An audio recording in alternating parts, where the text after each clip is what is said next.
Ya, selamat datang di kelas sore. Hari ini kuliahnya adalah Belgia, jadi kita akan ngomongin balapan semalam. Saya cuma mau tanya dulu kepada Asa ini. Ini kalau Jos ini didiskualifikasi, kalau Asa benar atau salah? Ya kan kita harus ngikuti regulasinya FIA. Kalau regulasinya bilang salah ya salah. Jadi breaking news dulu ya. Anda bangun pagi mungkin belum tahu atau malah mungkin sampai sore ini juga belum tahu kalau yang menang itu bukan George Russell ya. Makanya saya tanya. Kalau George Russell didiskualifikasi itu benar atau salah? Ini aku ini pakai logikanya FIA atau logikanya Mas Dewo? Logika saya aja deh. FIA bahasa Inggris bingung aku. Logikanya Mas Dewo saya nggak paham. Saya juga bingung. Karena saya waktu bangun pagi, sholat subuh, buka DM semuanya. Om, Jos didiskualifikasi. Dari mana? Anda mimpi, saya bilang gitu loh. Ini tadi malam tuh balapan, bukan kualifikasi. Kenapa diskualifikasi? Disbalapan dong. Disbalapan. Aku bingung. Ya mas, ini Minggu Senin ini. Balapan bukan kualifikasi. Jadi kalau kita cermati ada yang menarik. Kita lihat kemarin Lando disuruh mengalah sama Piastri, manut, ya kan? Yeah. Kemudian semalam kita lihat Lewis Hamilton harusnya bisa nyodok orang itu gila gitu. Kenapa juga?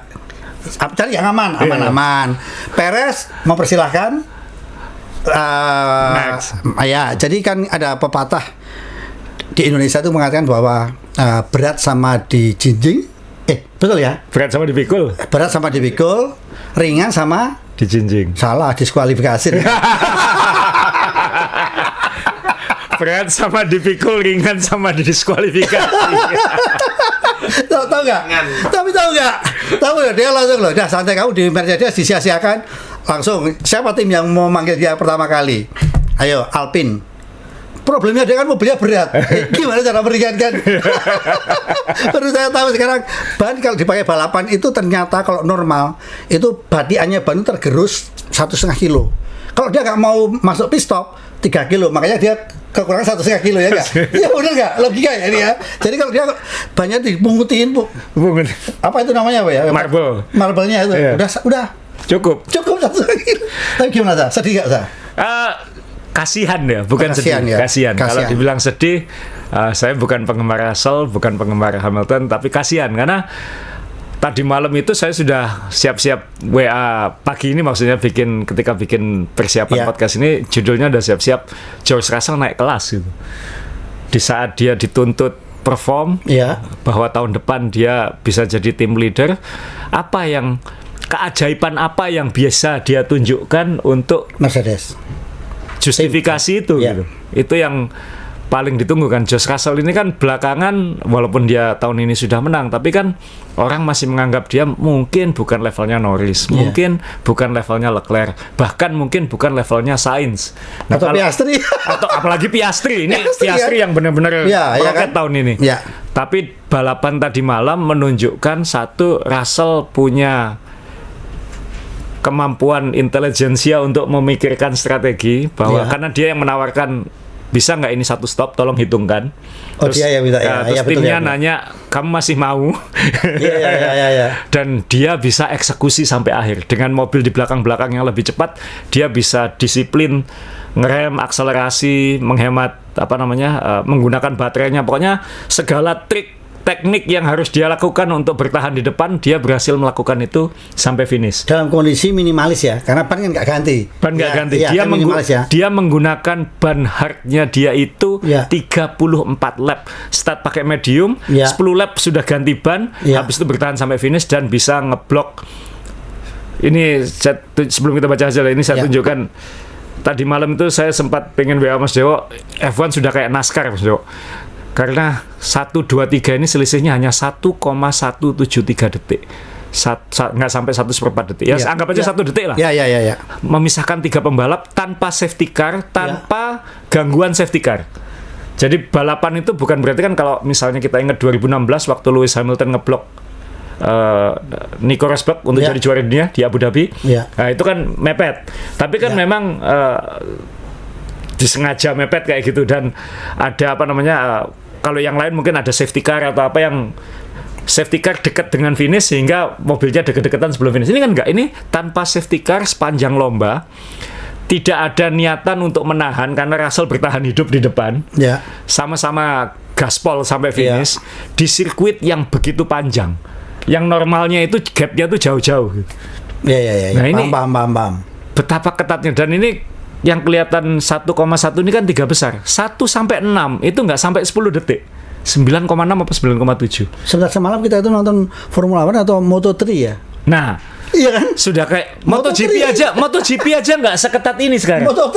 Iya. MotoGP aja nggak seketat ini sekarang. Dan ini mungkin buat penggemar F1 ini kayak edukasi baru ya, karena kita mungkin nggak terbiasa lihat seperti ini ya. Seperti ini, melihat nomor 6 bisa menang tanpa safety car, tanpa hujan, tanpa apa, balapan normal ini balapan normal yang start di belakang tuh bisa menang dengan strategi, dengan eksekusi. Jadi strategi dan eksekusi. Karena semalam kan maaf ya, ini kan banyak yang kebalik-balik ya. Dengan max, dengan medium, ini gampang ke depan, nggak bisa. Ya, kita tahu mobil Red Bull tidak seperti tahun lalu. Tapi juga Max pun juga luar biasa karena dia bisa maju ke depan, nyalip Norris, big losernya Norris kan di sini. Dia bisa finish nomor berapa? Akhirnya nomor 4 kan? Nomor 4. Dari 11 harus melewati Ferrari, harus melewati McLaren, harus melewati macam-macam gitu. Itu yang spektakuler ini balapan. Ini Spa loh ya. Ini sirkuit yang bukan sirkuit yang normal untuk balapan ketat. Atau Hungaroring yang kemarin sulit nyalip atau apa. Ini kan enggak ini ya. Ini enggak. Ini bener kan? Peluang ada. Gila. Tapi mobilnya ketat ya. Mobilnya udah ketat bener ya. Gila. Ini F1 ya, sayangnya habis ini summer break ya. Jadi kita harus nunggu 1 bulan lagi untuk ngelihat ini lagi. Tapi ya ini bagus lah, F1 konvergensinya terjadi tahun ini, bahwa nanti juara dunianya mungkin tetap Max Verstappen, tapi perebutan konstruktornya masih akan ketat. Dan kalau balapannya kayak gini kan pembalap itu bisa menunjukkan diri gitu. Siapa yang real, siapa yang ternyata enggak. Dan saya kembali ke gambarnya Russell yang patah hati ini, bahwa Russell naik kelas menurut saya tadi malam. Naik kelas dia bisa menggunakan itu. Nanti soal diskualifikasi kita bahas berbeda Mas Yo ya. Tapi benar saya, naik kelasnya itu salah satunya biasa kalau dapat tekanan kan dia itu kan ngawur ya kan, benar nggak? Betul. Tadi malam kan nggak ada tekanan kan? Ya tadi malam ada tekanan Mas Yo. Maksudnya gini, maaf, dia ada tekanan tapi dia tidak seperti sebelumnya gitu kan? Dia tidak keras, dia tidak bikin kesalahan. Nggak gampang, ini Belgia ya, maksudnya trek lurus yang panjang-panjang. Mobil di belakang ini bannya lebih fresh, lebih cepat, tapi dia bisa mengatur, menahan luar biasa. Lewis mungkin juga nggak berani all out juga karena hati-hati kan, karena satu tim. Tapi daripada 2 tim hancur semua ya. Betul. Tapi asal masih ingat kata-kata Josh waktu dulu nyalip Lewis kan dimarahin. Ini kan balapan. Ini kan balapan kan gitu. Jadi sekarang dia juga, kalau lu ngomong, yo sekarang kamu makan aja omonganmu balapan itu sama dengan kalorinya 1,5 kilogram gitu kan. Iya kan? Semalam kan sedih nih kalau kita lihat. Dan pelajaran buat McLaren juga, Mercedes bisa membiarkan 2 pembalapnya balapan. Oh iya betul ya. Secara clean. Dan hasilnya ya kita tidak ngomong diskualifikasi, 1-2 dengan 2 strategi yang berbeda, tidak ada yang dikorbankan, tidak ada yang dibuang. Walaupun cuman warningnya ya hati-hati gitu aja kan, wajar itu ya. Wajar. Karena daripada 2 orangnya hilang kan, itu manajemen. Ini Mercedes tahun ini sudah menang 3 lomba. Menurut saya selain punya pembalap yang hebat, manajemennya top dalam eksekusi situasi genting gitu. Strategi situasi mobilnya loh, saat latihan qualifying karena hujan ya, tapi saat latihan harusnya jauh di belakang McLaren dan Red Bull. Kalau kita lihat pace-nya kemarin harusnya jauh di belakang McLaren dan Verstappen, tapi 1-2 finishnya kan.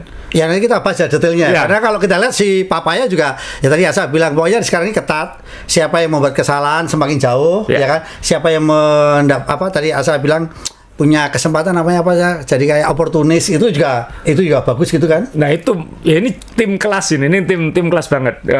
Ini karena hasilnya berubah, jadi saya yang ngambil hasil klasifikasi lebih lengkap Mas Dewa. Jadi Russell kita coret, jadi Hamilton yang menang, Piastri nomor 2, Leclerc 3 podium tapi nggak naik podium, Verstappen nomor 4, Norris big loser. Ini harus liburan yang benar untuk menahi mentalnya ini. Betul. Sainz nomor 7, Perez ini mungkin balapan terakhirnya bersama Red Bull, keputusannya minggu ini teman-teman. Ya. Kemudian Alonso dapat poin, Ocon dan Ricciardo dapat poin. Ricciardo juga mungkin akan diputuskan selama liburan ini atau bahkan mungkin minggu ini.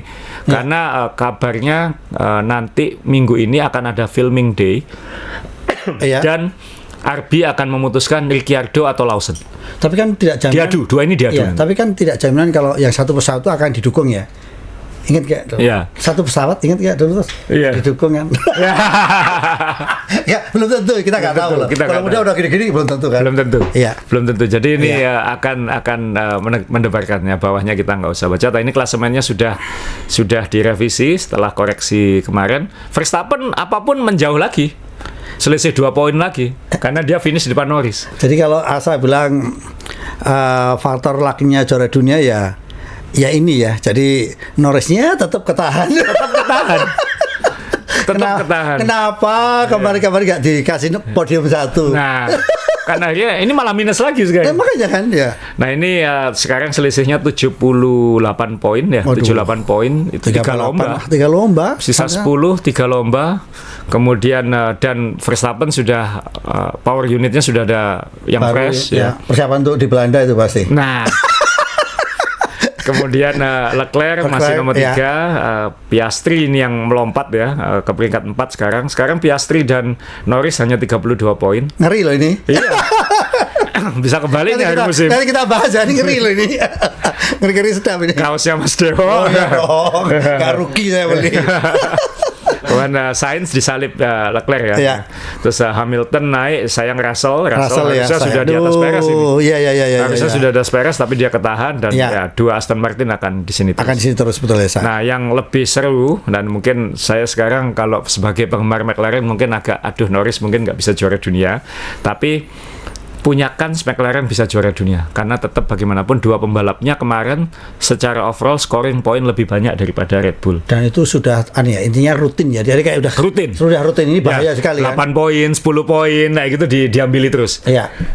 Dan selisihnya sekarang antara Red Bull dengan McLaren hanya 42 poin.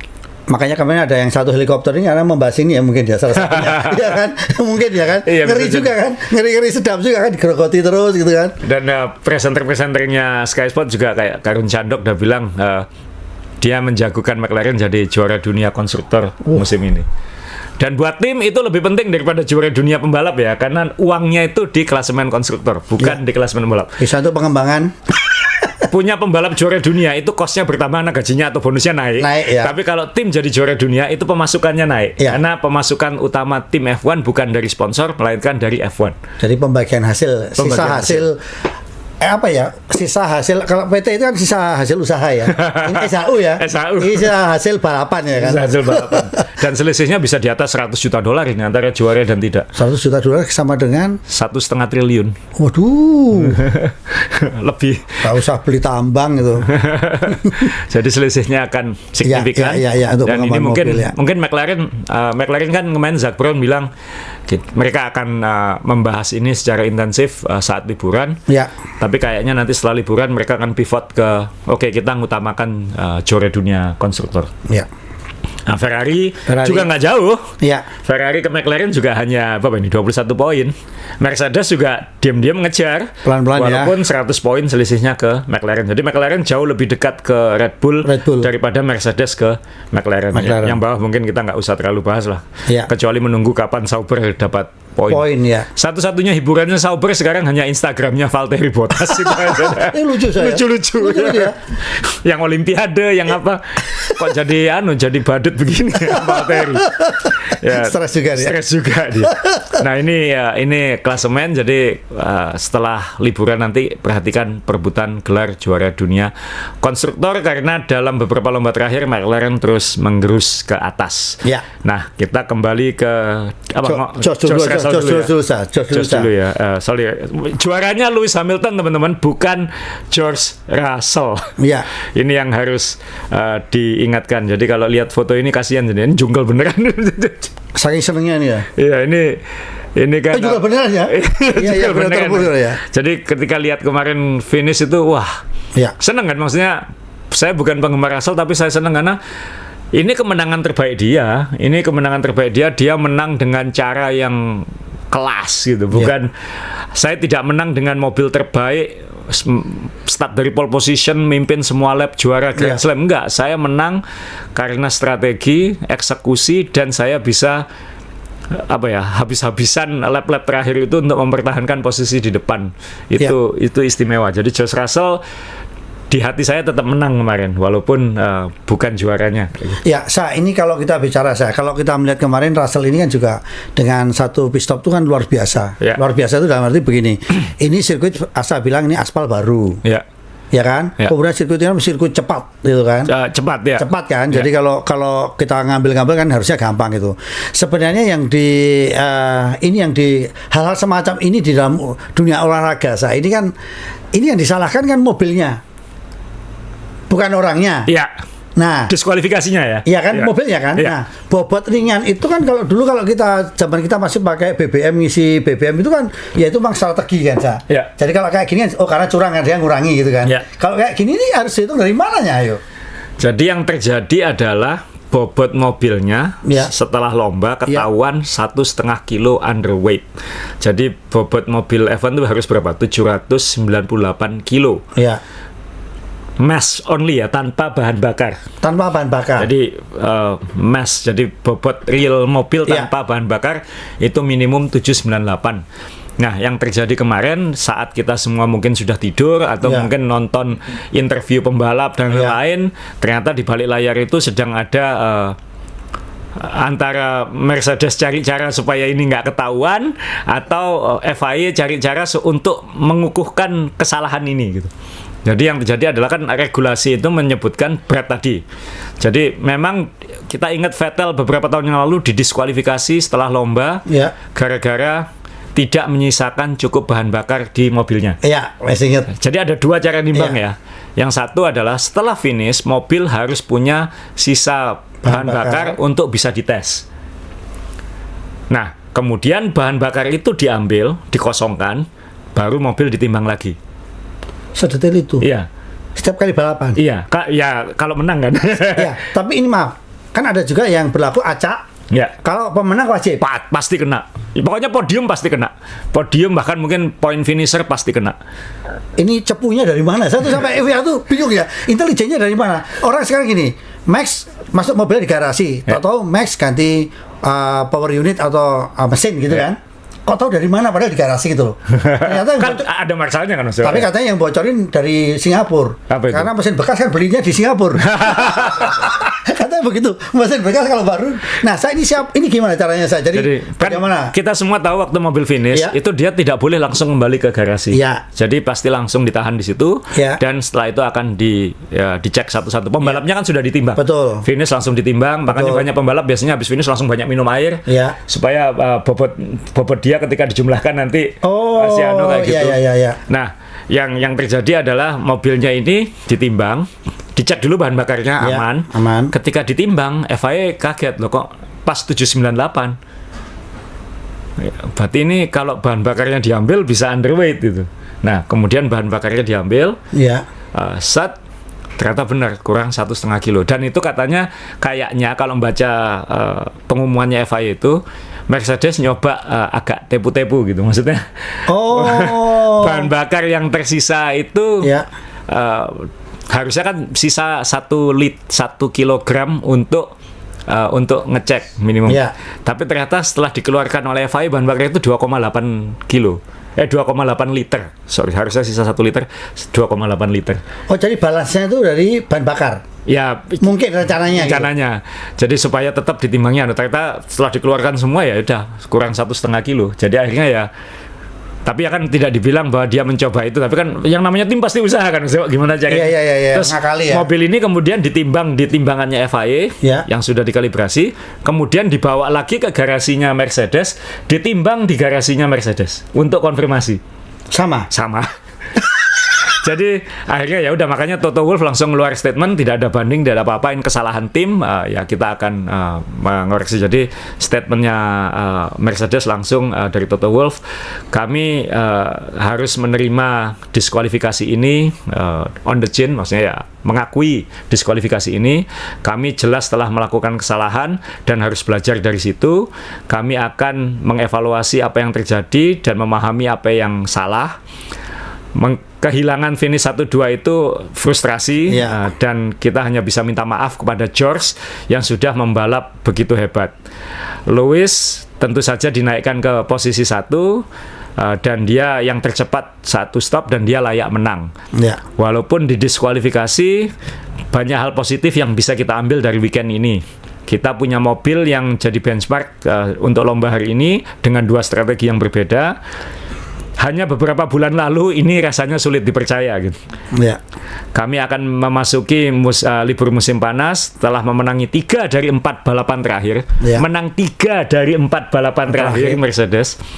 Dan kami akan mencoba kembali dari shutdown setelah liburan itu ya, untuk kembali segar dan kembali mengejar arah positif ini. Itu jadi langsung oke, kita salah, kita akui, move on. Itu yang dilakukan oleh Toto Wolff. Jadi tim kelas lah, Ya, jadi kalau tadi kita lihat Josh itu sedih, jangan lupa di balik ini juga lu juga sedih loh, Sa. Kenapa? Tahun depan saya bener nggak mobil yang saya? Bener nggak? Ngeri loh, ini menang 3 dari 4 balapan terakhir. Bayangin. Lah itu dia. Iya kan? Sekarang kita kembali lagi, Sa. Josh mengamankan ban selama 34 lap. Gak main-main dengan mobil loh, Sa. Ini mobil balance sekali loh, Sa. Iya. Mobilnya, walaupun nanti ada yang argumen ya, kalau dia underweight 1,5 kilo apakah itu menolong? Bisa ya, bisa enggak, tapi mungkin kalaupun menolong sangat-sangat kecil mungkin. Tapi apapun dia eksekusinya istimewa. Ban 34 lap. Nah, ini ya, semalam saya lihat, waduh, tahun depan ngeri nih Mercedes, ngeri lagi nih kalau lihat dia sudah menemukan balance, mobil paling awet bannya, ini ban keras loh ini. Iya kan? Nah, sekarang jadi pertanyaan saya, kenapa 2 strategi ini berbeda diberikan antara Josh dengan Lewis? Di benak Mercedes apa ya? Siapa sih ada rahasia? Kenapa? Padahal kalau kita lihat kan oke lah, kita lihat di depan itu kan ada Leclerc, kemudian ada Perez. Dua ini pasti penghobi membuat kesalahan sendiri gitu. Saya udah ngeri sedap karena Lewis yang menang itu paling ngeri. Tapi kenapa Josh dibedakan, Sa? Jadi nanti kita bahas 2 Mas. 1, kenapa 2 strateginya berbeda? 3, apakah menggunakan 1 stop itu berkontribusi terhadap bobotnya berkurang? Karena bannya terkikis, apakah itu sampai 1 kilo? Itu nanti juga dibahas. 2 strategi ini agak beda. Lewis kan startnya di depan, nomor 3. Jadi dia mau nggak mau dia harus bereaksi terhadap di sekeliling dia. Kebetulan kan tidak cukup data saat babak latihan untuk mengukur seberapa hebat ban hard ini, seberapa selisihnya dengan ban medium. Kemudian dia harus lihat Perez ini seperti apa, strateginya Leclerc seperti apa. Kalau mereka pit stop saya bagaimana, dan saya harus menghitung belakang saya. Lebih sulit untuk di depan. Russell ini kan startnya agak ke belakang, jadi dia lebih nothing tulus, Mas. Nah itu sangat beda. Jadi ketika Lewis menentukan strategi Lewis harus menghitung betul depannya belakangnya seperti apa. Sedangkan Russell bisa lebih leluasa dalam artian lebih ya udah, kalau nggak berhasil ya sudah, ya kamu memang di situ gitu. Nah, kok yang dilalah memang depan ini ketat semua, jaraknya itu kan nggak jauh-jauh gitu. Terus dari awal sampai kayak NASCAR udah, kayak IndyCar udah. Nah, ketika sequence pit stop ini terjadi, sequence pit stop ini kan nggak ada yang bisa menduga, Mas. Kalau ini masuk duluan, reaksinya ini seperti ini. Nah, kebetulan Russell kan termasuk yang masuk duluan, dia lap 10 sebenarnya. Kan harapannya undercut kan. Termasuk yang masuk duluan. Nah, ketika dia masuk duluan itu, ketika keluar, kok posisi saya sempat di depan gitu, maksudnya. Wah, kalau udah kayak gini kan, kalau dan tim pasti tahu kan, dia juga bisa ngira-ngira kan kecepatan yang ngejar aku sama yang di depan aku ini seperti apa gitu. Wah, ini marginal ini. Kalau aku paksa 1 stop, mungkin aku bisa bertahan hidup di akhir gitu. Nothing tulus. Minimal podium. Nothing tulus. Kalau enggak, aku tetap di belakang. Kalau aku nyoba, aku bisa nyuri 1-2 posisi mungkin dia nggak pernah membayangkan dia bisa menang, tapi dia bisa maju 1-2 posisi. Mercedes ketika dia ngasih opsi itu pasti menghitung kan, Lewis setelah pit stop lap time-nya segini, Max segini, Norris segini, Piastri segini. Oke, coba aja kayak gitu. Kamu masih pengen? Nah, sebentar. Stop di sini saja. Antara timnya Lewis sama George itu otonomi masing-masing otonomi. Setiap pembalap punya race engineer masing-masing dan punya strategi otonomi masing-masing, tapi diawasi oleh tim ya. Jika tim memerlukan kayak misalnya kejuaraan dunia itu tim berpengaruh ya. Tapi kalau seperti ini memang kayak dilepas gitu ya. Kan setiap pembalap dan race engineer-nya memikirkan apa yang terbaik buat dia. Ya. Kemudian ada yang mengawasi, yang memikirkan yang terbaik buat tim. Nah, dalam konteks ini kan tidak saling ganggu sebenarnya. Ya. Lewis saling kompetisi juga ya. Ya, saling kompetisi, sama-sama berusaha mencapai posisi lebih baik, tapi juga tidak tarung satu sama lain kan. Ya. Lewis yang dipikirkan pasti bukan Russell. Lewis yang dipikirkan Leclerc sama Perez di awal. Ya. Di akhir mungkin ada Max, ada Norris, Piastri kayak gitu. Nah, jadi ya udah nothing tulus saja gitu. Toh nanti kalau ada apa-apa tim bisa menegaskan dua ini harus ngapain kan. Kalau ternyata speednya Lewis Hamilton jauh lebih cepat ya mungkin bilang Russell minggir aja lah, bahaya kayak gitu. Tapi kan nggak kayak McLaren kan bilang kalian tahu ya, jaga posisi ya, jangan sampai merugikan tim, udah gitu aja. Jadi pembalapnya di empower, dikasih kepercayaan oleh tim untuk kamu tidak akan aneh-aneh gitu. Tapi mungkin Mercedes bisa kayak gitu, kenapa? Lewis sangat pengalaman, Russell juga mungkin sudah pengalaman. Nah, dalam konteks ini kan kalau kita bandingkan dengan McLaren kan Piastri masih muda, Norris belum teruji, timnya juga masih belum pengalaman di depan. Nah ini bedanya, waduh beda banget. Ketika tim itu megang itu beda banget itu. Jadi sebenarnya semalam itu sebenarnya ideal ya, seandainya Perez tidak seperti Perez semalam, itu harusnya menarik ya, karena strateginya Red Bull dengan Mercedes, walaupun Mercedes sudah punya pengalaman menang-menang terus, tapi Red Bull kan bisa ngimbangin untuk strategi sebenarnya ya. Bisa. Ya Red Bull juga, tapi Red Bull ini kan saya nggak tahu, karena kan mobil dia yang jelas saat lomba itu seharusnya tidak sebaik McLaren dan tidak sebaik Mercedes kan lebih boros ban kalau kita lihat. Kalau kita lihat dari Perez. Cuman kan spektakulernya Max Verstappen aja yang bisa menahan Red Bull itu di depan gitu. Dan Verstappen bisa menggunakan DRS depannya itu untuk mendung Norris kan. Nah ini yang ya Mercedes yang ya saya ulangi lagi, yang jelas kelasnya Mercedes dalam membaca situasi dan lain-lain di tengah ini kan kayak NASCAR tadi kan, ini kita salah sedikit ini disalip, ini salah sedikit ini disalip. Nanti kita akan lebih kelihatan ketika bahas Piastri Mas Dewa, karena Piastri membuat sedikit kesalahan saat pit stop yang itu menentukan. Nah, saya mau geser sedikit ke soal bannya Russell Mas Dewa. Kan ada yang komen di sosmed mungkin apakah bannya Russell itu gara-gara dipakai 34 lap terkikis sehingga kehilangan lebih dari 1 kilo. 1 kilo. Nah ini saya nggak tahu berat ban mobil F1 itu berapa, tapi kayaknya Mercedes nggak terlalu memusingkan itu. Bisa iya, bisa enggak. Tapi biasanya di sirkuit lain kalau habis finish, mobil-mobil itu kan agak lebar-lebar gini untuk ngambili marble kayak Mas Dewa tadi bilang, kotoran-kotoran itu ditempelin semua gitu. Jadi dilekatkan sebanyak mungkin ke ban untuk bantu nambah bobot. Sampai sebenarnya itu ya. Siapa tahu itu nolong mungkin berapa ratus gram kayak gitu kan, siapa tahu bisa nambah karet. Ini hasil briefing ya, hasil briefing itu seperti ini ya. Tapi itu kalau di sirkuit normal. Spa ini terlalu panjang. Jadi kalau kita lihat kan waktu finish dia kan nggak nge-lap. Kalau di sirkuit lain kan habis finish satu lap. Itu langsung pada masuk ya. Ini kan langsung putar balik di ujung tikungan pertama kan. Jadi tidak ngasih waktu pembalap untuk numpuk marble. Jadi ya apakah itu berkontribusi? Mungkin iya, tapi ya, mungkin juga nggak 1,5 kilo. Kalaupun itu misalnya berkontribusi, tim-tim harusnya tahu, Mercedes harusnya tahu. Jadi kesalahannya murni di balas. Kita nggak tahu apakah mobil ini underweight atau enggak. Kan beberapa tahun terakhir ini masalah mobil F1 kan overweight semua. Berarti kan mobil Mercedes underweight ini sudah. Jadi dia bisa naruh pemberat di titik-titik yang ideal. Nah berarti kemarin balasnya kurang gitu, kurang 1,5 kilo. Ngapain nggak dilebarkan masuk gravel sambil ngambil-ngambil? Nah, pasir, lumayan kan gitu kan? Tapi kan nggak sempat Mas Dewa, karena kan kalau itu setelah lomba mungkin masih dikasih 1 lap. Mungkin Russell bisa aja aku tak ke gravel. Bilang banku habis ke gravel, jadi ya kalau kok beratnya kurang ya tadi rusak waktu masuk gravel kan bisa kayak gitu. Nah ini kan nggak sempat, mobilnya nggak ada kerusakan sama sekali dan ternyata 1,5 kilo underweight ya Toto Wolff udah bilang ini kesalahan tim ya. Ya berarti kalau maaf ya, tim Formula One itu kan biasanya kalau ada sesuatu yang itu peluangan ngototnya luar biasa. Iya. Tapi kalau sudah langsung menyerah gini kan ya kita tahu bahwa memang ada hal yang kadang-kadang disengaja. Ini mungkin di Mercedes sudah langsung lihat ini orangnya, kita tahu siapa ini yang lupa masang balas ini. Ya, ada yang marah, kenapa ban basah? Ban basah kan pasti berat, kalau udah kering kan jadi ringan gitu. Nah ini juga kan situasi kering Mas Dewa. Jadi di regulasi itu juga tertulis dengan ban kering. Jadi celah-celah aturan itu sudah dicoreti semua. Jadi kalau ini ban basah maka akan ditimbang menggunakan ban kering yang ditunjuk oleh FIA.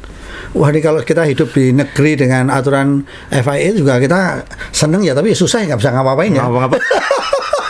Semuanya udah detail semua ya. Dan 1,5 kilo kan, maksudnya ini secara marginal. Ingat beberapa tahun lalu 2021 ya, Lewis Hamilton kan sempat kena diskualifikasinya 1 mili kan.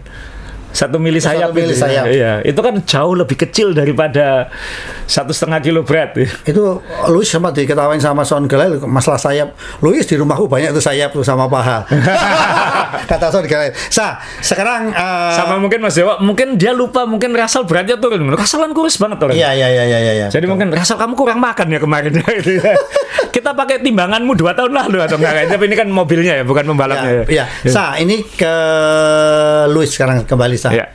Ini semalam kalau kita lihat, apakah 2 balapan ini 3 balapan ya dia ya, naik terus ya. Dia menang 2 kali sudah. Ya, ini kan kelas sekali gitu. Dalam arti begini, orang ini ternyata belum kehilangan motivasi Belum.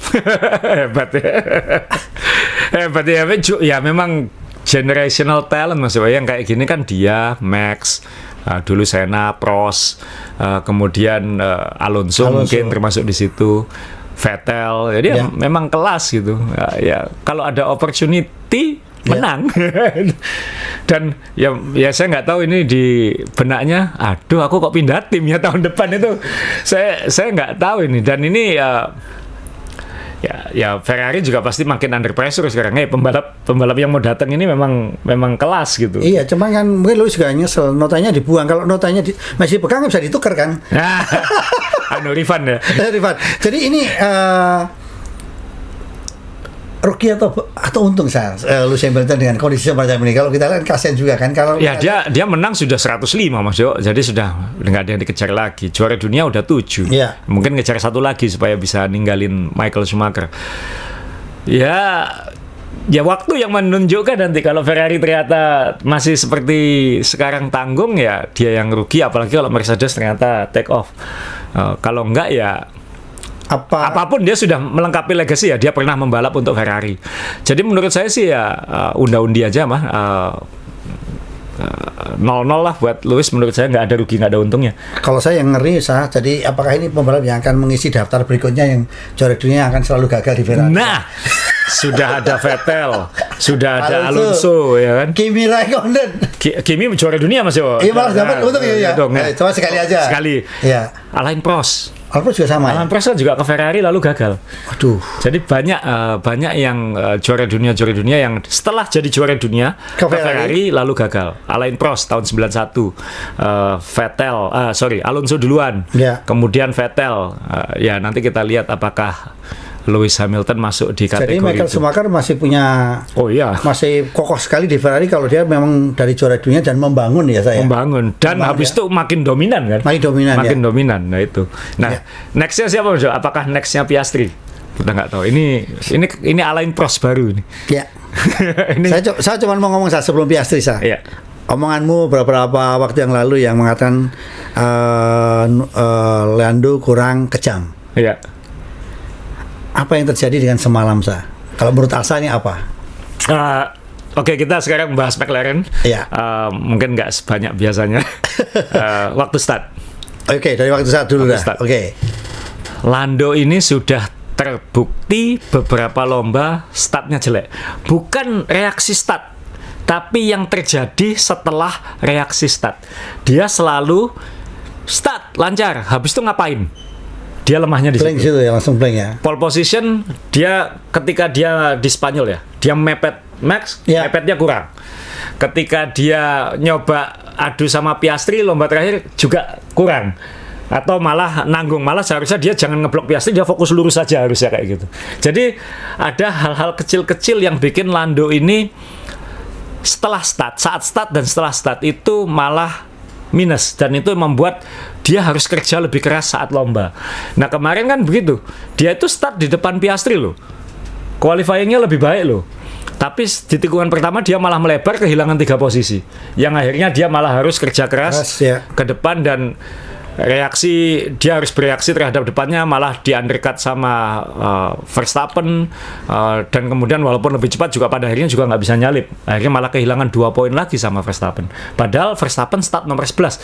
Ini ya waktu start ini Norris, ini loh Verstappen masih di sini, masih di belakang, kok dia bisa kehilangan 2 poin lagi di akhir. Jadi ini Norris akan harus memasuki liburan ini untuk evaluasi ulang mental game ya. Ini sudah bukan skill lagi, sudah bukan lagi, tapi sudah ininya, udah isi kepalanya, udah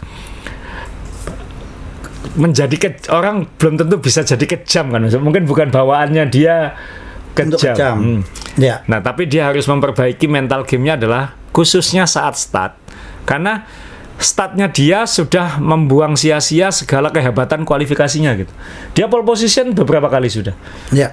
Start baik beberapa kali, tapi selalu saat start kehilangan posisi. Jadi Norris memang ya tahun ini adalah kalau dia tidak bisa memperbaiki itu 10 lomba terakhir, ya mohon maaf, tahun depan orang akan bergeser ke Piastri sebagai harapannya McLaren. Jadi dia akan menjadi botasnya Mercedes waktu ada Lewis Hamilton ya. Betul.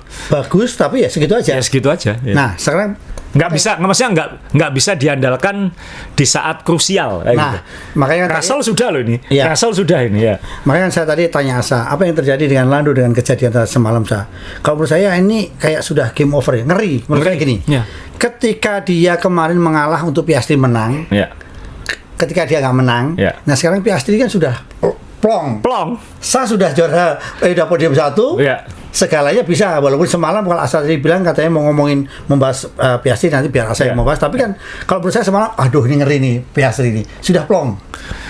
Lebih ngeri Mas. Iya, Lando ya maaf, nanti ya segitu aja kalau. Karena secara statistik sekarang Piastri sudah lebih baik daripada Lando dalam konteks kemenangan. Ya. Dia baru jumlah musimnya jauh lebih sedikit, jumlah balapannya jauh lebih sedikit. Ya, adaptasi mobil juga sedikit. Sedikit. Dia sudah menang 1 race dan 1 sprint. Lando baru 1 race.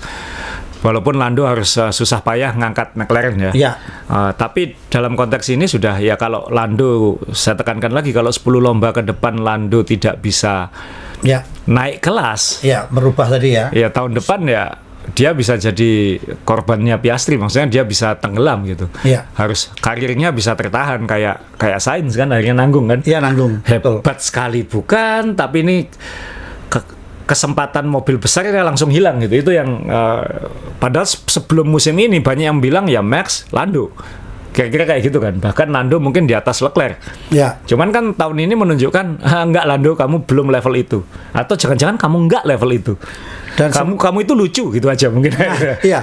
Dan semalam juga di balapan Belgia ini ditunjukkan juga kelasnya Piastri ketika dia melebar itu waktu apa ya? Dia waktu kualifikasi ngelebar, tapi waktunya masih bagus itu. Nah iya, itu kan koreksinya luar biasa gitu. Itu kecepatan tinggi loh itu. Di drift itu yang ban belakangnya kena gravel. Iya. Ya walaupun qualifying-nya kan kalah dengan Lando. Iya. Cuman tapi saat lomba kemarin Piastri kan juga kelas gitu. Maksudnya secara racing Piastri ini juga sudah, walaupun kemarin di Hungaria sempat bikin salah-salah, tapi 2 pembalap ini kan sudah, menurut saya di mata McLaren ya mungkin sekarang kita bisa melihat logikanya McLaren ya. 2 pembalap ini ya setara, kita nggak boleh mengutamakan Norris. Iya. Karena kalau kita utamakan Norris ya tadi malam kejadian lagi. Norris nggak bisa dapetin poin buat dia juga. Norris juga nggak dapat poin karena dia nyalip Verstappen di Austria kan juga nggak tegas gitu. Iya. Nggak tegas. Nah ini yang tapi Mas Dewo, McLaren tetap tetap rawan bikin kesalahan kecil-kecil secara kumulatif. Ya. Norris bikin kesalahannya saat start. Kesalahan ya, maksudnya dia tidak baik startnya. Dan dia ngaku itu, tikungan pertama membuang lomba saya. Piastri juga bikin salah, Mas Yo. Piastri juga bikin pit stopnya juga blunder. Moga-moga saya ada foto pit stopnya ya. Anda mungkin ingat waktu Piastri pit stop kedua tadi malam kan? Iya.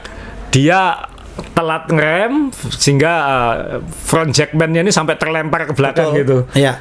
Untung nggak, ya pasti dibuat sistemnya tidak rusak ya mobilnya. Tapi dan ini katanya bukan kali pertama.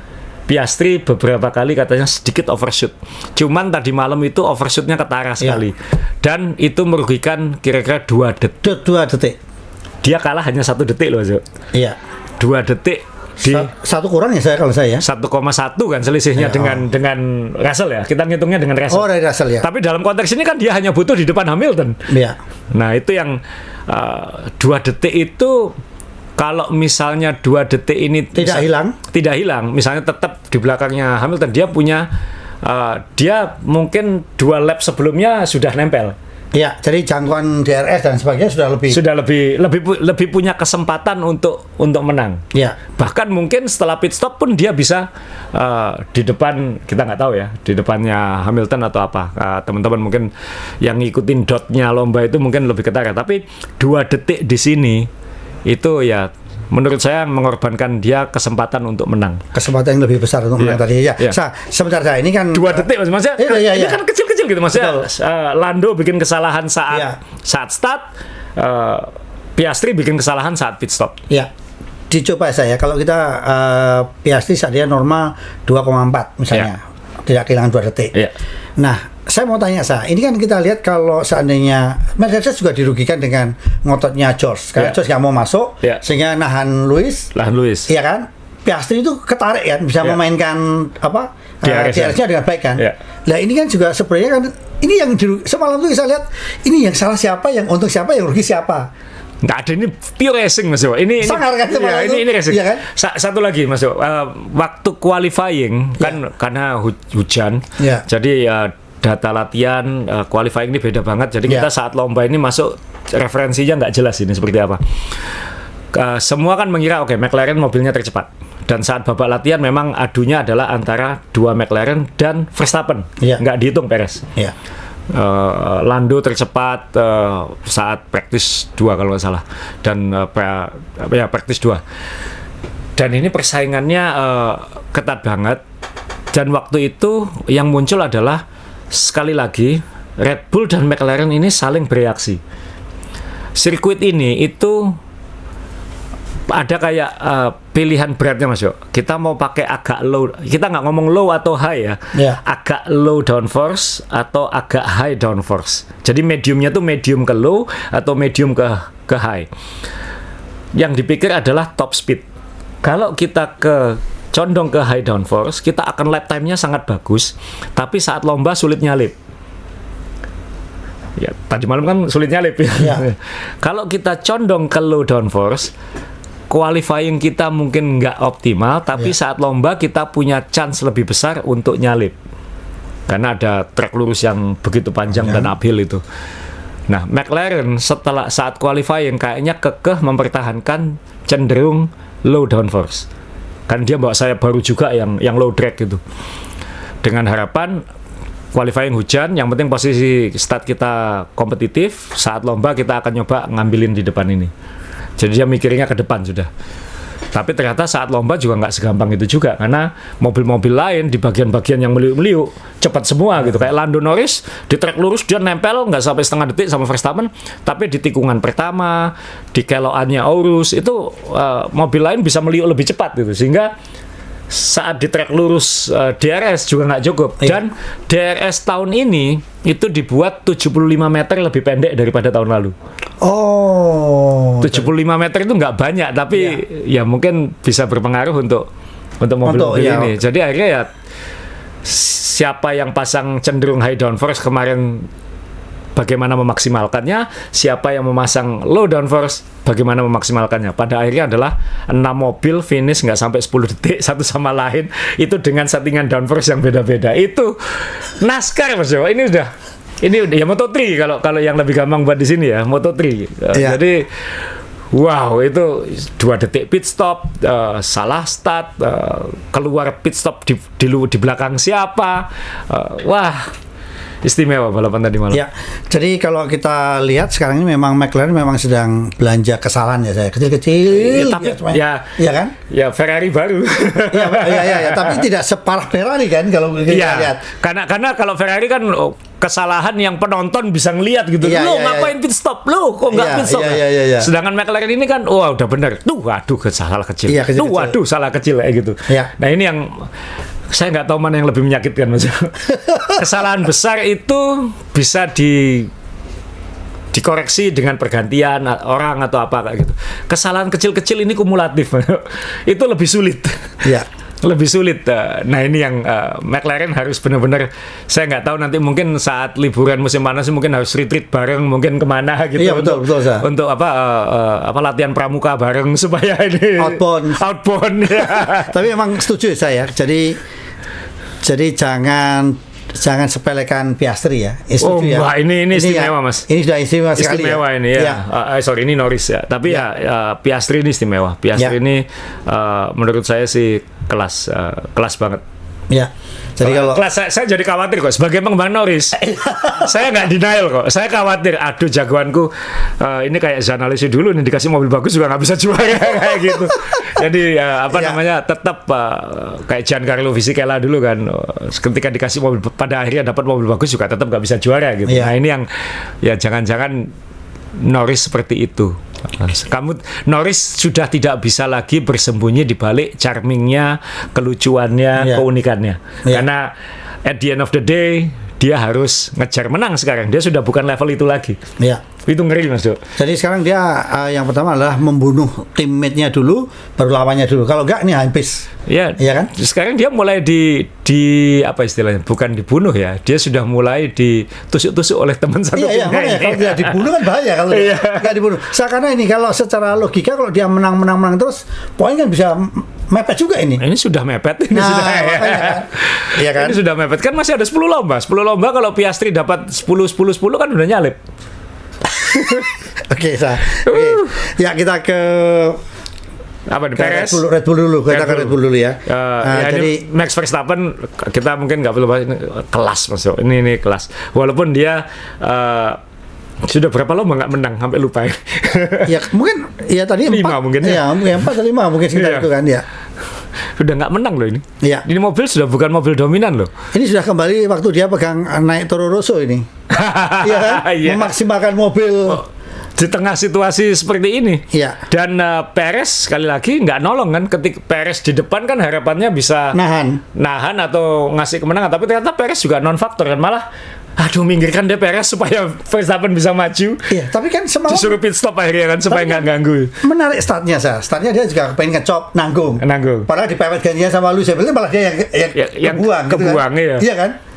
Jadi ya Max tetap single fighter dan Perez saya kira ini katanya Senin hari ini Red Bull akan punya meeting besar.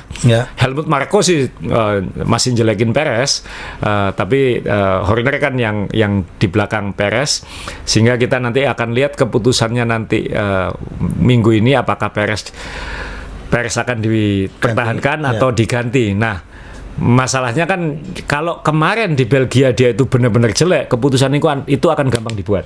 Tapi kan kemarin dia startnya juga bagus. Dia bisa meraih posisi start di depan saat dibutuhkan. Walaupun saat lomba akhirnya belepotan juga dan finishnya nomor 8 walaupun akhirnya nomor 7 ya. Kalau Mas Dewo jadi Red Bull ganti atau enggak? Ganti ya? Ganti. Kenapa? Ya kalau kita melihat ini kan masalah motivasi saya. Kadang ada saya pembalap kedua. Tapi pada saat ada kesempatan saya bisa menunjukkan kelasnya. Ini kan Perez menurun ya. Kalau kita lihat dibutuhkan pada 2021. Oh iya, menurun banget. Waduh, itu kan sangat turun sekali kan. Waktu itu kan keras sekali gitu kan. jadi Menteri Pertahanan kan? Ya, senioritasnya tuh kelihatan sekali, dibutuhkan bisa itu. Nah ini kalau saya nggak tahu, saya di olahraga itu kan ada motivasi orang turun. Nah ini kita nggak tahu apa ini kan, ya apakah kan di beberapa tahun terakhir kan karena mobilnya Red Bull super ya, jadi mungkin dan jaraknya dengan mobil-mobil lain jauh, sehingga menutupi mungkin kelemahannya Perez, sehingga tidak kelihatan jauh dengan Max, bukan karena Perez hebat, tapi karena Max juga nggak perlu maksa. Ya kan mungkin 2 tahun terakhir Max nggak perlu maksa, sehingga ketika Perez selisih setengah detik itu masih kelihatan bagus. Tapi kalau Max maksa mungkin selisihnya ya seperti sekarang ini. Tapi saat mobilnya kurang bagus, Max harus maksa, makin kelihatan jurang antara Max dengan Perez ini gitu. Nah ini yang sekarang Red Bull pasti pusing 7 keliling ini, maksudnya siapa ya? Di sisi lain RB juga sedang mengevaluasi apakah waktunya menggeser Ricciardo dengan Liam Lawson. Jadi nanti kemarin ada seorang pengamat yang bilang dia memprediksi akan ada 3 pergantian pembalap ini di musim liburan ini. Dia nggak menyebut siapa, tapi akan ada 3 pergantian pembalap. Yang kita bisa tebak kan, 1 di Red Bull, 1 di RB, 1 lagi Williams kan. Jadi ini yang kita tunggu. Jadi bukan berarti 3 minggu liburan, hampir 1 bulan liburan ini benar-benar libur. Secara resmi kantor mereka harus tutup kan, tapi bisa meeting di restoran. Boleh ada kegiatan ya. Iya, tapi kan bisa meeting di restoran. Iya. Ya, kita tunggu ini Mas Jo. Kalau saya sih setuju Mas Jo, saya mending ganti karena satu penyegaran, kemudian ya toh buat Red Bull nothing tulus Mas Jo. Diganti pun kalau performanya sama ya sama aja. Kalau ternyata lebih baik kan membantu. Karena perebutan konstruktor. Iya, kalau pembalap aman. Rasanya aman. Max udah nggak perlu jual podium 1 pun, tapi kalau dapat terus juara dunia dia. Juara dunia kan. Cuman kan sekarang Asa bilang tadi konstruktor duitnya lebih gede gitu kan. Siapa yang nggak butuh duit gede gitu? Iya, kan keuntungan Mas Jo. Halal lagi. Dividen kan ya. Halal ini. Iya kan? Resmi kan. Nah, kalau Asa kira-kira siapa yang menggantikan siapa kalau mau yang aman dan sudah pasti tidak ada konflik, mungkin naikkan Ricciardo. Ya, dan itu memang kalau dengan Max rasanya sekali ya, dekat sekali juga itu ya saya. Ya, karena kan nggak mungkin juga nurunkan Perez ke RB. Susah kan ini. Jadi nanti dia kemana dia Perez ini? Ya istirahat. Ini ngeri gini apa? Kalau Perez ke RB, Ricciardo naik, Lawson tetap nggak masuk. Kalau Lawson ke RB, Red Bull kayaknya tanggung. Iya, karena tapi ya belum terbukti kan. Iya betul. Ya ini sekarang yang dibutuhkan oleh Red Bull ini kan pembalap kedua yang bisa menyokong pembalap pertama, syukur poinnya bagus terus gitu kan. Betul, dapat poin terus, dapat poin terus itu aja kan. Karena Perez sudah membuang berapa? Nggak karuan kan? Buktinya di klasemen pembalap dia peringkat berapa nih? Di klasemen pembalap dia peringkat 7. Ya. Maksudnya selisihnya dengan Max ini 146 poin. Selisihnya dengan dengan Norris saja ada 60-an poin. Ya. Terlalu jauh dia. Kalau kita bandingkan mobilnya dengan Ferrari kan harusnya lebih bagus. Betul. Jelas Red Bull kan. Kalau dia idealnya kan di Leclerc sini kan kira-kira harus kayak gitu. Nah ini yang kalau saya jadi Red Bull pusing juga ini. Karena kan kok yang dilalah calon-calon penggantinya juga nanggung semua sekarang. Ricciardo juga nanggung, Lawson juga nanggung. Masa Yuki Tsunoda, walaupun secara performa harusnya Yuki Tsunoda, tapi kan bagus. Tapi ada masalah politis juga nanti dan chemistry mungkin. Oke, jadi ini kita masih menunggu saya. Tapi kalau kita ngomong penampilan Max memang nggak berkurang ya, memang luar biasa. Luar biasa mobilnya. Saya lihat waktu 10 lap terakhir kemarin, menurut saya itu Norris gagal ujian. Ini kan sudah berapa balapan kita bisa nyalip Max. Iya, tapi kan beberapa balapan kita kan nggak pernah lihat Bapak tua si pencatat itu kan, Nui kan nggak ada kelihatan lagi. Ya sudah mulai parkir kayaknya, sudah mulai. Kan ini sudah bulan masuk ke Agustus ya. Tim-tim ini kan biasanya kalau sudah Agustus September dia sudah mulai mengalihkan perhatiannya ke mobil tahun depan. Nah, dia pindah atau dia sudah nggak ngurusin. Dulu kan kalau kita lihat ada kesulitan di Red Bull, dia selalu datang, tahu-tahu balapan selanjutnya ada sesuatu yang baru, ada sesuatu yang improve gitu. Ya, ini kan unik situasinya Red Bull ini kan. Iya kan? Ya, kita lihat nanti seperti apa. Konfliknya juga belum hilang.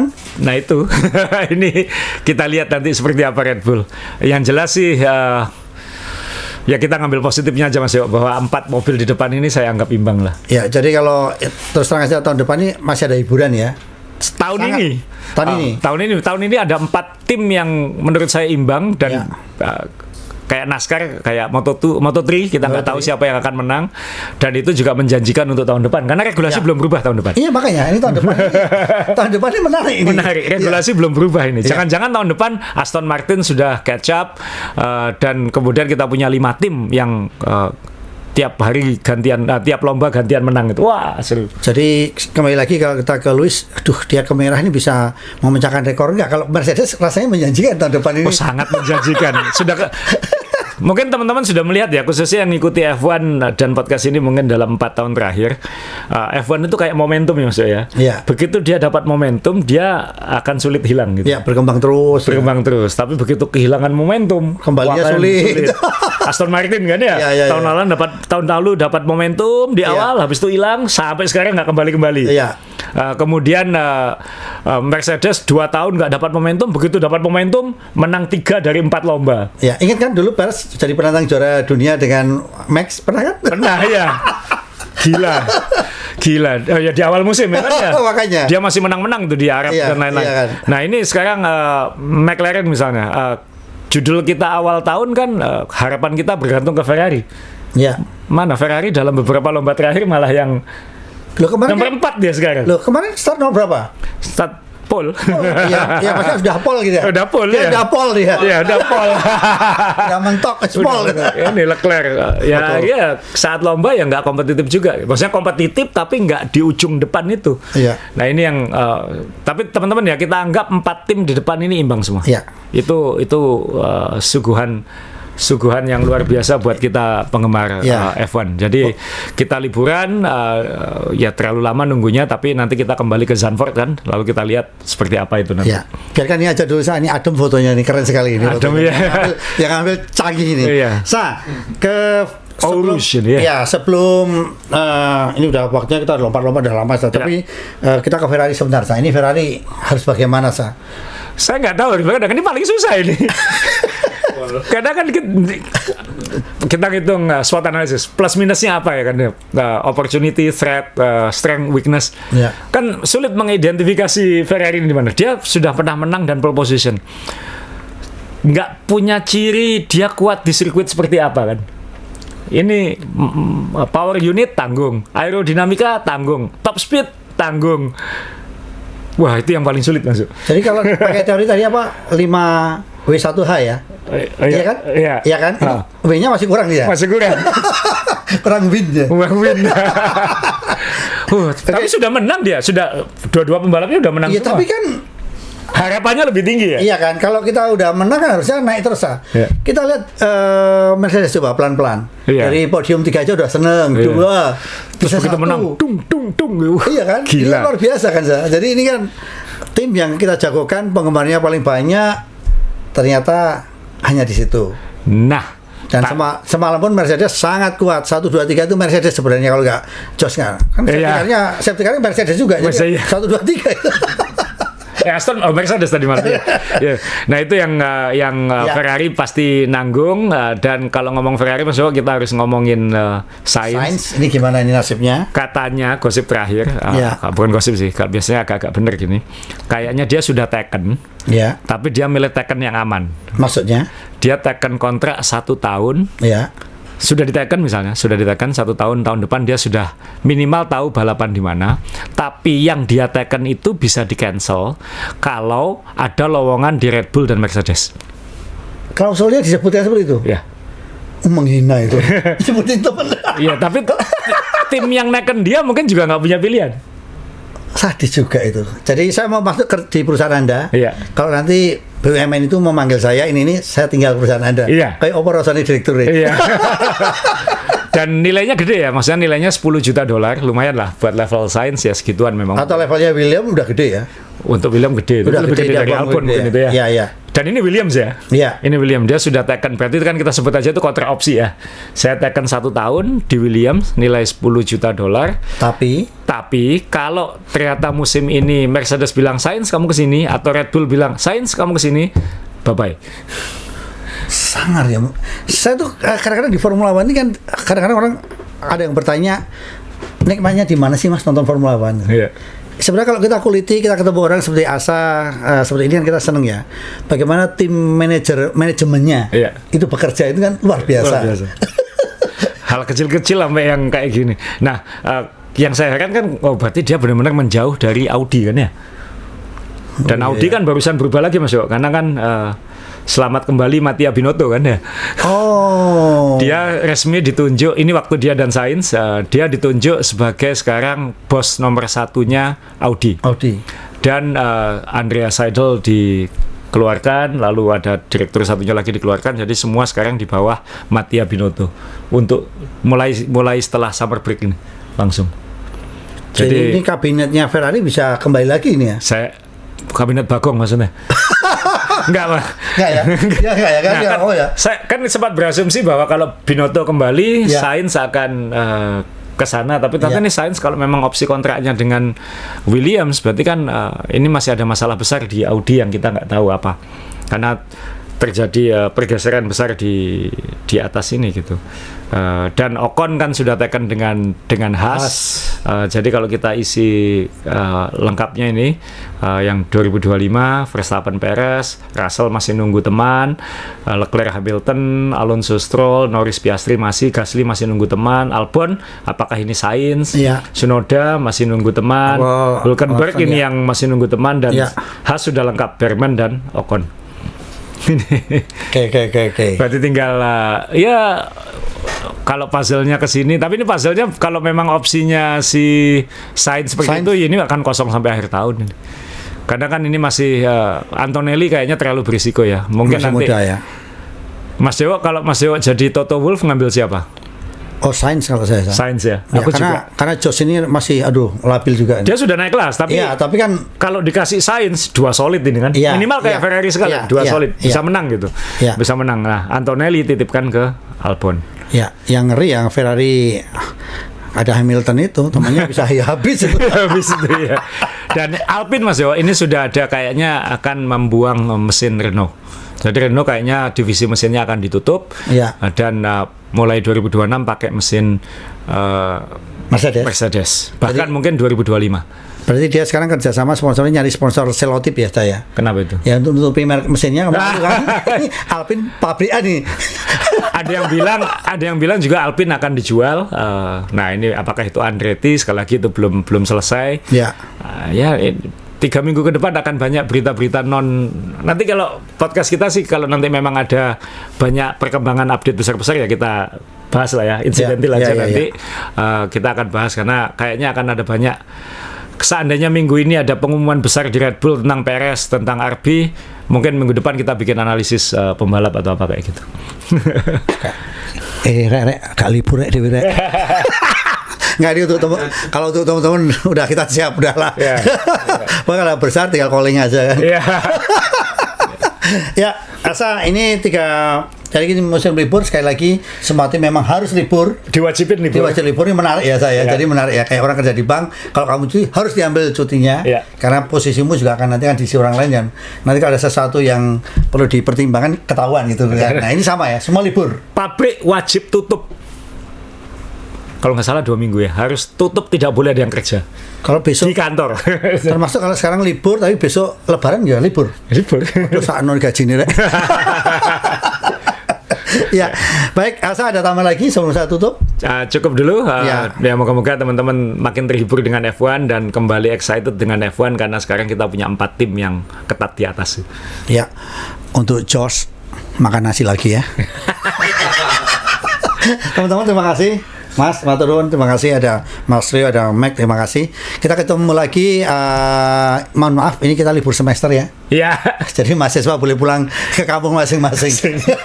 Sampai ketemu. Terima kasih Asa, terima kasih teman-teman. Salam. Mas Dewa lupa. Oh ya, ke Fuji. Fuji. Jadi teman-teman ada beberapa yang sudah tertarik ke Fuji. Apapun yang terjadi, saya dengan Asa akan berangkat. Saya udah nyiapin mobilnya Mick, topinya Mick Schumacher, Valentino Rossi udah saya siapin juga. Karena memang target saya Valentino Rossi. Untuk diri sendiri tapi. Itu diri sendiri. Jadi kurang lebih ada 8 pembalap ya saya sana ya. Jadi ada 8 pembalap. Kalau teman-teman mau bergabung, boleh dilihat di IG saya Dewa Pratomo atau di Lili Tour. Atau nanti kita titipin di Main Sepeda juga, silakan untuk referensi aja. Kalau teman-teman memang saya mau ikut, monggo. Kalau tidak, kita tetap akan jalan. Ya, jadi kalau misalnya berminat, monggo. Kalau misalnya menganggap itu kok harga itu, kita serahkan ke teman-teman. Tapi Mas Dewa dan saya kayaknya juga akan liburan nanti ke Fuji. Ya, karena saya mau nagih janji sama Asa. Waktu itu cuman Gotemba itu cuman dilewati aja karena ada factory outlet, saya pengen. Siapa tahu nasibnya seperti waktu diajak Asa sepedaan ke Spanyol, factory outlet saya ketemu waktu itu William ya saya. Merek apa yang Inggris saja? Merchandise-nya banyak ya. Ya kan baju-baju yang merek Inggris waktu itu ya. Nah kayak itu. Jadi teman-teman silakan kalau merasa itu berat monggo, tapi kalau mau gabung silakan ada contact person.